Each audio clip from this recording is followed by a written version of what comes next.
It's a problem of external interference, and I wonder about that. We continue, Ian, to watch the evolution of warfare globally, whether it's moved from, on-the-ground combat to missiles in the air or drones to cyber warfare to also, I think it's safe to say, election interference warfare. Talk to us about that and your concerns there. There are three countries, adversaries of the United States, that are really actively trying to interfere in U.S. elections. They all share one goal, which is that they want the United States to mistrust its own political institutions. They want more chaos in the United States. They want the U.S. to be weaker. But what they're trying to accomplish is actually very different. It's Russia. It's Iran, and it's China. Russia's interference has overwhelmingly been in favor of Trump. They really want Harris to lose. They think they'll have a much better shot of resolving the Ukraine war in their favor if Trump is the president.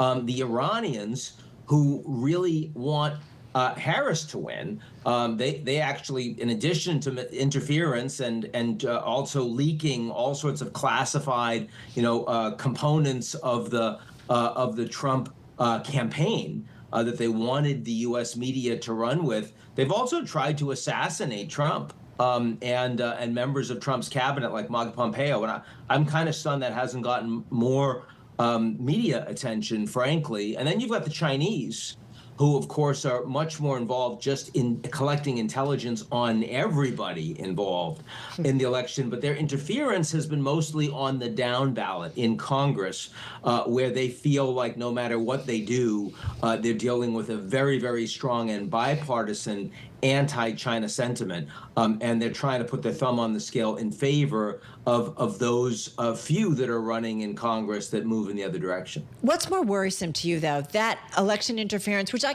think it's safe to assume that I'm assuming the U.S. is interfering maybe also in other elections? I don't know. I'm just, in terms of... You mean the Russian elections and the Chinese elections? I mean, if the Chinese had elections, I'm sure we would try to interfere with them. They don't. Russia does have elections, but it's pretty sure that if you're actual opposition, you're thrown out of the window.